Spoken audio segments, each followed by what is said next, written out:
خواجہ سرا کے بارے میں کیونکہ ایک پوڈ کاسٹ میں میرا خواجہ سرا میرا گیسٹ آیا تھا، تو وہ جو ہے نا دین کی طرف آ گیا تھا، کمپلیٹ چینج ہو گیا تھا، داڑھی واڑی اس نے رکھ دی تھی، ٹوپی وغیرہ پہنتا تھا، اور اس نے جو ہے نا میرے پوڈ کاسٹ میں کچھ چیزیں ڈسکس کی تھی کہ مجھے معاشرہ جو ہے نا ابھی بھی ایکسیپٹ نہیں کر رہے. مطلب میں نے پورا لائف چینج کر دیا اپنا. میں ڈانس کرتا تھا لیکن میں نے جو ہے نا اپنی پوری زندگی بدل دی ہے، اور مجھے معاشرہ ایکسیپٹ نہیں کر رہی ہے، مجھے ابھی بھی وہی تانے سننے پڑ رہے ہیں. تو ابھی مجھے واپس میں نے دیکھا ہے کہ وہ جو ہے نا واپس ریورٹ ہو گیا ہے اسی طرف.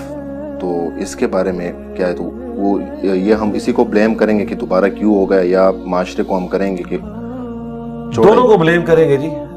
اس کو اگر کوئی شخص کھانے کے اعتبار سے ٹوکے تو وہ کیا بھوکا مر جائے گا؟ یا اسے یہ پتا چلے کہ دودھ خالص نہیں ملتا تو اس کے بعد اس نے چائے پینا چھوڑ دینی ہے؟ دین کے بارے میں ہم اتنے سینسٹیو اور نازک مزاج کیوں ہو جاتے ہیں کہ ہمیں کوئی ٹوک دے تو ہم اپنے ہی نقصان کر بیٹھتے ہیں؟ تو میں اس چیز کو صحیح نہیں سمجھتا. اس کا بھی قصور ہے، معاشرے کا بھی ہے. معاشرے سے بدلہ تو لے گا اللہ، اس نے تو اپنا نقصان خود کر لیا. اگر کوئی آپ کو اپنے دنیاوی معاملات کے اندر ٹوکتا ہے، میں نے تو نہیں دیکھا کوئی شخص دنیاوی ایک کامیاب زندگی گزار رہا ہے اور اس پہ اس سے کوئی ٹونٹ کرے تو وہ پتے پہن کے تو جنگلوں میں چلا جائے. ایسا تو کبھی نہیں ہوا. تو یہ اپنے آپ کو دھوکہ دینے والی بات ہے. پوری دنیا بھی جمع ہو کے ہمیں یقین دلائے کہ روٹی کھانے سے موت واقع ہو جاتی ہے، لہٰذا آج کے بعد آپ نے فاقے کاٹنے، ہم کسی کی بات نہیں مانیں گے. ٹھیک ہے، جو کام ہم نے کرنا ہوتا ہے ہم کر گزرتے ہیں. یہ لوگوں نے بھاگنے کے راستے نکالے میں کوئی نہ کوئی بہانہ تلاش کر لیتے ہیں. اسی کو اگر میں یہ آفر دوں نا کہ گورنمنٹ نے اناؤنسمنٹ کی ہے کہ دوبارہ تم داڑھی رکھ لو تو روزانہ کا 1 لاکھ روپے حکومت کی طرف سے تمہیں جو ہے وہ دیا جائے گا انعام کے طور پر، تو اسے معاشرہ کیا وہ کہے گا جی بے شک جنات بھی سارے اکٹھے ہو جائیں.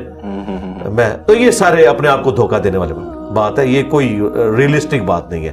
میں تو اسے ردی کی ٹوکری میں پھینکتا ہوں. کسی نے دل پہ لے لیا ہوا ہے تو وہ اپنے ساتھ خود ظلم کر رہا ہے. اپنے دنیاوی منفعت میں تو ایسا نہیں کرتے. دین کے بارے میں ہمیشہ وہ کبھی کوئی چھوٹی سی بات پہ ناراض، وہ جی مسجد میں گیا تھا، مولوی نے مجھ سے اس طریقے سے بات کی، میں نے آندہ مسجد میں نہیں جانا. وہ اسے گالیاں بھی دے اور گورنمنٹ اناؤنسمنٹ کرے کہ اس مسجد کی پہلی صف میں جو نماز پڑھے گا ایک نماز کا 1 لاکھ روپے ملے گا. وہ کہے گا بھائی نکال گالیاں، مجھے کیا ہے، مجھے تو فائدہ مل رہا ہے. میرا یہی فائدہ جب میں اسے آخرت کا بتاتا ہوں تو کہتا ہے نہیں مولوی نے مجھے گالی دے دی، ناراض ہو کے سائڈ پہ. لہٰذا یہ بالکل فضول بات ہے، ہم ان کی کوئی حقیقت نہیں سمجھتے. ہم نے اپنی آخرت کی فکر کرنی ہے، اس کے لیے دنیا کوئی بھی بات کرتی رہے، ہم اپنے خدا کے ساتھ کمٹمنٹ شو کریں اور اپنی آخرت کمائیں. چھوڑ دیں اس بات کو کہ دنیا کیا کہتی ہے. تو یہ بات بالکل فضول ہے، نہ یہ لاجیکلی درست ہے اور نہ اسلام کے پوائنٹ آف ویو سے درست ہے.